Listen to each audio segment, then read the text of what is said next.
Hello friend, welcome to our YouTube channel The Dig Out Facts. Today we will discuss about the Hindu newspaper analysis for the 19th of April 2020. आज की हमारी first ever news government node mandatory for FDI from neighbouring country. Government ने जो FDI policy थी उसमें थोड़ा सा change किया है और इसमें चेंज करने की ज़रूरत क्या पड़ी। सबसे पहले तो ये जो डाटा दिया गया है कि Chinese investment in India increase from 1.6 billion dollar in 2014 to 8 billion dollar in 2017। 3 साल में एक 1.6 बिलियन डॉलर से 8 बिलियन डॉलर जो कि बढ़ गया था। व्यापार जो चाइनीज कंपनी का बढ़ गया था, इससे ये डाटा बड़ा ही शॉकिंग है। तो इससे इंडियन जो कंपनी थी, इंडियन स्टार्टअप कंपनियां थी, वो डिप्रेस्ड हो गई थी। तो एक सबसे बड़ी आवश्यकता ये भी थी जो एफडीआई पॉलिसी में चेंज करना था। तो इस पॉलिसी में चेंज क्या क्या किए गए हैं ये देख लेते हैं। इंडियन जो कि पाकिस्तान तो सबसे पहले हमारे से इस पॉलिसी से मतलब व्यापार करता ही नहीं था, बट और जितने भी नेबर कंट्री है जो लैंड शेयर करते हैं इंडिया के साथ, उनमें भी कुछ चेंजेस किया गया। यहाँ पे एक इनडायरेक्टली यूपीएससी और एसएससी या कोई भी वनडे टाइप एग्जाम पूछ सकते हैं कि name the country those who share land border with India. तो इसमें हो सकता है Pakistan, Afghanistan, China, Nepal, Bhutan, Bangladesh and Myanmar, ये कंट्री है जो शेयर करते हैं। अब हम न्यूज़ आइटम पे आ जाते हैं। न्यूज़ आइटम पे इसमें फर्दर न्यूज़ में सॉरी बोला है कि आरबीआई ने जो बोला है कि अगर कोई कंपनी दूसरे को ओनरशिप भी चेंज दे देती है या ओनरशिप भी चेंज होती है तो भी एफडीआई के रूल के अनुसार उससे गवर्नमेंट अप्रूवल के बाद ही उसको इन्वेस्ट करने की पोजीशन दी जाएगी, जो कि फेमा एक्ट जो कि 1999 में आया था उसमें बताया गया है।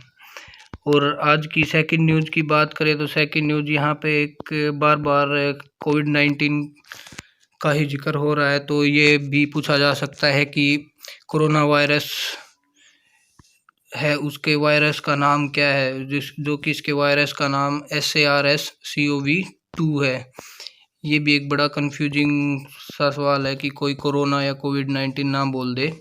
तो आज की न्यूज़ देखें तो आज की न्यूज़ में मोस्टली कोविड-19 का ही बताया है, कहाँ पे केस राइज हुए हैं कहाँ पे नहीं। ये देखो पेज 2, 3, 4, 5, 6 ऑलमोस्ट पूरे पेपर पे ही कोविड-19 का सर्वे दिया हुआ है। फिर भी हमने लोगों ने बहुत मेहनत की है बिटवीन द लाइन न्यूज़ निकालने की। यहाँ पे फर्दर न्यूज़ की बात करते हैं। Delhi to use rapid test kit from today. अब ये जो रैपिड टेस्ट किट चाइना से मंगवाई गई थी, अब सेंटर ने डिस्ट्रीब्यूट कर दिया है। और यहाँ पे एक टेक्नोलॉजी का जिक्र किया गया है जो कि RT-PCR, जिसको real time reverse transcription polymerase chain reaction बोला जाता है। ये एडिटोरियल तो नहीं, आज आगे एक पेज पे अच्छी तरह से समझाया गया है, आगे इसका जिक्र करेंगे। फर्दर आगे न्यूज़ की बात कर लेते हैं। आगे न्यूज़ आप मेरे साथ साथ चलते रहिए, पेज को पलटते रहिए। जैसे कि बताया था, आज कोविड-19 का ही मोस्टली कवर किया गया है। यहाँ पे एक फैक्चुअल न्यूज़ हमें देखने को मिलता है। यहाँ पे ये क्वेश्चन हो सकता है, अम्बुकुती हिल कहाँ पे है, जो कि केरला में है। और यहाँ पे एक और क्वेश्चन बन सकता है, इडाकल केव्स कहाँ पे हैं, जो कि Edakkal caves also situated in Kerala. अब केरला के बारे में थोड़ा सा और बता देता हूँ। केरला आजकल बहुत ही चर्चा में है, कोविड-19 फाइट से लेके और जियोग्राफिकल कंडीशन से लेकर भी। केरला में पेरियार टाइगर रिजर्व है, पंबा रिवर है, और जो कि अभी जो सबरीमाला टेम्पल का चल रहा था, तो ये क्वेश्चन भी यहाँ पे पूछे जा सकते हैं। नेक्स्ट पेज पे देखते हैं क्या न्यूज़ हो सकती है। नेक्स्ट पेज पे यहाँ पे न्यूज़ हो सकती है कि रोहिंग्या कम्युनिटी किस कंट्री से बिलोंग करती है, जो कि आप सब लोगों को पता है रोहिंग्या म्यांमार कंट्री के एक सॉरी, आगे नेक्स्ट न्यूज़ आर्टिकल देख लेते हैं क्या है इस पेज पे। यहाँ पे दिया गया है, जो कि मैं फर्स्ट पेज पे दिया गया था, आरटीपीसीआर की बात करें तो जो कि पहले पेज पे भी ये न्यूज़ आई थी, तो यहाँ पे इसका फुल फॉर्म भी आ सकती है वन डे टाइप एग्जाम में, स्टेटमेंट में भी like this, RTPCR recently was in news, what is this, और give a full form of RTPCR. RTPCR की फुल फॉर्म जो कि reverse transcription polymerase chain reaction बोला जाता है इसको। ये जो कि आईसीएमआर ने बोला है सबसे स्टिक टेस्ट है कोविड-19 को ट्रेस करने को। अब आईसीएमआर जो कि मैंने 2-3 बार और अपने न्यूज़ एनालिसिस में बार बार बताता रहता हूँ आईसीएमआर क्या है, आज थोड़ा सा एक बार और जो नए जुड़े हैं उसमें बता देता हूँ। Indian council of medical research बोला जाता है, जो कि अपेक्स बॉडी है अपने इंडिया की पब्लिक हेल्थ सर्विसेज में।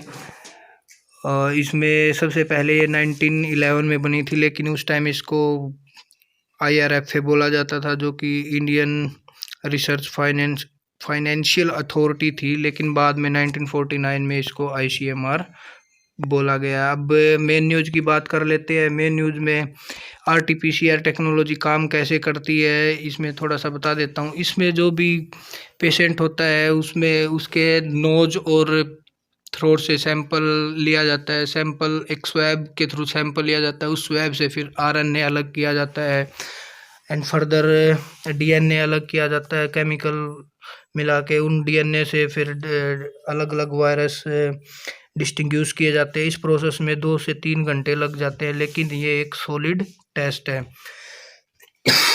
सॉरी, जो कि अभी ऊपर एक न्यूज़ दिया गया था लास्ट पेज पे कि Delhi has started rapid tested only काम आएंगे कि मतलब इन्फेक्शन ज़्यादा ना फैले और इनिशियली टेस्ट करने के लिए, बट परमानेंट टेस्टिंग के लिए RT-PCR टेक्नोलॉजी काम आएगी। आई थिंक आप लोगों को इस न्यूज़ आर्टिकल से थोड़ा जानने को और एक्स्ट्रा जानने को मिला होगा। तो नेक्स्ट न्यूज़ आर्टिकल की बात कर लेते हैं। Centre has not stopped state from increasing list of PDS beneficiaries. इसमें रामविलास पासवान जी, जो कि ministry of food and public distribution के मिनिस्टर हैं, उन्होंने ये कुछ ने एक न्यूज एंकर ने इससे सवाल पूछे थे कि कुछ लोग या कुछ स्टेट जो डाटा यूज कर रहे हैं 2011 सेंसस का डाटा यूज कर रहे हैं, जिस 50% अर्बन पॉपुलेशन और 75% रूरल पॉपुलेशन ही PDS सिस्टम की बेनिफिशियरी हो रही है। तो इसने ये बोला है कि ओनली 15, यहाँ पे दिया गया only 15 state and UT have utilized quota based on 2011 census, और further they have granted permission to Bihar and Tamil Nadu कि they can increase this number by distributing or by making new ration card। अब PDS system, PDS है public distribution system बोला जाता है जो कि national food security act के अंदर ही बनाया गया था, जो कि नेशनल फूड सिक्योरिटी एक्ट 2013 में बनाया गया था। नेशनल फूड सिक्योरिटी एक्ट के तहत अब इसमें PDS सिस्टम जो कि मिड डे मील और फूड ग्रेन डिस्ट्रीब्यूशन का काम करता है, इसमें ही बताया जाता है। और PDS में लाइक अंडर PDS स्कीम में जो BPL परिवार हैं उनको आई थिंक 30 kg, यस हाँ 30 kg वीट दिया जाता है, जो कि 3 रुपीज़ पर kg दिया जाता है। और जो BPL से ऊपर है, अब वो BPL है, उनको 15 kg राइस दिया जाता है। जो कि फर्दर न्यूज़ एनालिसिस में आगे न्यूज़ देखते हैं क्या न्यूज़ हो सकती है हमारे लिए इम्पोर्टेंट। यहाँ पे नीति आयोग के CEO है जो कि अमिताभ कांत है, या वन डे टाइप एग्जाम में पूछा जा सकता है। और यहाँ पे जो सार्क की भी फुल फॉर्म या सार्क क्या है इसके बारे में भी पूछा जा सकता है। सार्क जो कि south Asia association for regional cooperation बोला जाता है, जो कि इसका हेडक्वार्टर नेपाल काठमांडू में है। और इसमें कौन सी कंट्रियां हैं ये भी पूछा जा सकता है। इसमें country Afghanistan, Bangladesh, Bhutan, Nepal, Pakistan, Sri Lanka and Maldives including India, ये इसकी कंट्रियां हैं। और अब न्यूज आर्टिकल की बात करें तो south Asia remain N outlier इन इन्फेक्शन। इसमें बोला है कि जो साउथ एशिया में इन्फेक्शन है वो बहुत कम है। ऐसा क्यों है? तो यहाँ पे जो कि यहाँ एक डाटा दिया गया है कि SAARC nation account 1.1% approximately of the world total of,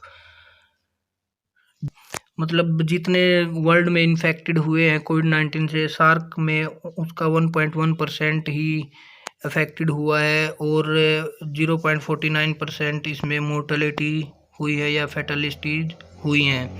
ऐसा क्यों है? इसमें ऑथर ये बोलता है कि इसका एक सबसे मेन रीज़न है कि इन्होंने टाइमली एक्शन ले लिया था और लॉकडाउन टाइमली ही इम्पोज कर दिया था सभी देशों ने। और इसका मेन कारण मोदी जी ने, जो कि एक सार्क मीटिंग भी ली थी और उन्होंने भी गाइड किया था, बस इतने ज़्यादा हेल्थ सिस्टम नहीं है तो लॉकडाउन ही एक इफ़ेक्टिव सिस्टम हो सकता है। तो यही एक मेन रीज़न था इसमें कि सार्क और साउथ एशियन कंट्री में ये कम फैला क्यों है। अब आगे बात करें तो virus has hit North Korea too. अब नॉर्थ कोरिया में भी आप लोगों को पता है, नॉर्थ कोरिया में किम जोंग, जो कि वहाँ के टॉप ब्रास हैं, वो किसी को जाने नहीं देते। बट यहाँ पे नॉर्थ कोरिया की कैपिटल प्योंगयांग, अजीब अजीब से नाम होते हैं यहाँ पे, पता नहीं, चलो जो भी है, प्योंगयांग ये आ सकता है क्वेश्चन। नॉर्थ कोरिया की कैपिटल क्या है? तो प्योंगयांग नॉर्थ कोरिया की कैपिटल है। नेक्स्ट न्यूज़ आर्टिकल क्या है आगे देख लेते हैं। नेक्स्ट न्यूज़ आर्टिकल में यहाँ पे जो कि HCQL एक बड़ा इफेक्टिव बताया जा रहा था इससे कोविड-19 से फाइट करने के लिए। इसके कुछ एडवर्स इफेक्ट भी बताए गए हैं। तो main heading, hydrochloroquine does not reduce viral load, randomised trial show. अब ये बताया गया है कि ये वायरल लोड या वायरल को कम करने के लिए नहीं बनी है, क्योंकि इसके एडवर्स इफेक्ट भी है। ये बस लाइक हम बोल सकते हैं कि टेम्परेरी ही इसको हमें यूज, और इसके रिजल्ट भी टेम्परेरी ही प्रूव हुए हैं जो कि पॉजिटिव है। यहाँ पे लिखा भी है, the most common adverse event in patient who got the drug was diarrhoea. एक तो इसके यूज से जो इस पेशेंट को दिया जाता है उनको डायरिया हो जाता है। और यहाँ पे आगे और दिया गया है कि सिस्टेमेटिक इन्फ्लेमेशन और cytokine स्ट्रोम is the driver of disease progression and death. जो कि कोविड-19 का ये दिया गया है, जो कि ये हाइड्रोक्लोरोक्विन इसमें इफेक्ट नहीं करती है। तो यहाँ पे कंक्लूजन में भी दिया गया है ऑथर ने, the shorter time to elevate the symptom might be useful for preventing disease progression. इसमें मेनली यही बताया गया कि ये इतनी इफेक्टिव नहीं है लाइक HCQL को हम जितना सोच रहे थे, बट हमें एक परमानेंट सॉल्यूशन खोजने की अब भी हमारी खोज जारी रहेगी। US to start antibody testing on virus hit aircraft carrier. अब US ने भी, जैसे कि हमने RT-PCR स्टार्ट किया था, तो US ने भी स्टार्ट कर दिया है और US ने वहाँ पे एंटीबॉडी टेस्टिंग का नाम दिया गया है। इसमें टेस्टिंग सेम ही रहेगी, लाइक जो भी पेशेंट रिकवर हुए हैं, जैसे हमारे इंडिया में प्लाज्मा थेरेपी बोलते थे, तो उसने वहाँ पे सीरियोलॉजी टेस्ट बोला है USA ने। इसमें बात करें तो जैसे इंडिया में प्लाज्मा इनरिच टेक्निक बोला जाता था, जिसमें रिकवर्ड पेशेंट के ब्लड से प्लाज्मा निकाल के जो इन्फेक्टेड पेशेंट है उनमें इन्फ्यूज किया जाता था। और अब USA ने भी ऐसी टेक्निक स्टार्ट कर दी है। आगे न्यूज़ आर्टिकल देख लेते हैं। यहाँ पे बड़ा एक अच्छा आर्टिकल आया था, या is the lockdown helping India. इसमें ऑथर ने ये पूछा है कि लॉकडाउन इंडिया को हेल्प करेगा। अगर एक शॉर्ट में आंसर रहेगा तो यस। अगर इसको थोड़ा सा डेलिब्रेट करके बताया गया है यहाँ पे कि इंडिया के पास इतनी मेडिकल सर्विसेज नहीं है, इवन टेस्टिंग किट के लिए भी दूसरों पे डिपेंडेंट रहना पड़ रहा है, तो एक शॉर्ट आंसर यहाँ पे यस ही होगा। यहाँ पे और कुछ मतलब ज़्यादा पढ़ने की ज़रूरत नहीं है, क्योंकि हमारे लिए तो टाइम मेन है, और छोटे से टाइम में कम नॉलेज मिल जाए तो उससे अच्छा क्या हो सकता है।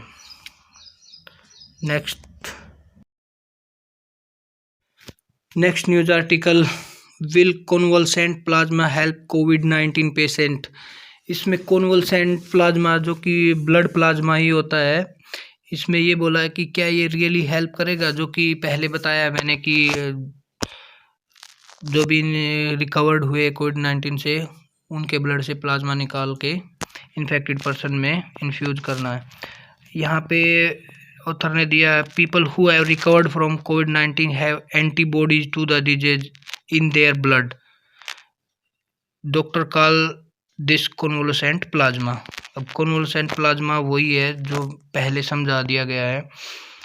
अब ऑथर ने यही बोला है कि क्या ये हेल्प करेगा। उसने बोला है कि इसको हेल्प करने के लिए लोगों के साथ जो रिकवर हुए हैं उनकी एक तो ब्लड सैंपल चाहिएंगे, और कौन बंदा किस ब्लड ग्रुप का है, यहाँ ब्लड शॉर्टेज भी हो सकती है। हालांकि ये अभी टेस्टिंग ही चल रही है, बट ऑथर ने यही बोला, since trial are going on there is no standardize protocol on how much of convalescent plasma must be used. तो ऑथर में यही बोला है, सेंटर आइडिया यही था कि ये जो हम थेरेपी यूज कर रहे हैं क्या ये काम करेगा भी या नहीं करेगा। अब नेक्स्ट न्यूज़ कल देख लेते हैं क्या है नेक्स्ट न्यूज़ आर्टिकल। आगे नेक्स्ट न्यूज़ की बात करें तो next news, the US freeze on WHO। इसमें यही पूछा गया है कि WHO को जो यूएसए ने फंडिंग देना बंद कर दिया है क्या उसका इफेक्ट पड़ेगा यूएसए पे। तो ऑब्वियसली इफेक्ट तो पड़ेगा, जब तक फंडिंग नहीं होगा, पैसा नहीं होगा, तो वो कैसे अपने काम को आगे बढ़ा पाएगा। तो इसमें यही किए गए हैं। शॉर्ट में अगर बात करें तो यस, ऑब्वियसली WHO पे इसका बुरा प्रभाव पड़ेगा। आगे न्यूज़ पॉलिटिकल न्यूज़ है जिनको जानने की ज़रूरत नहीं है। आगे that is thank you and have a nice day.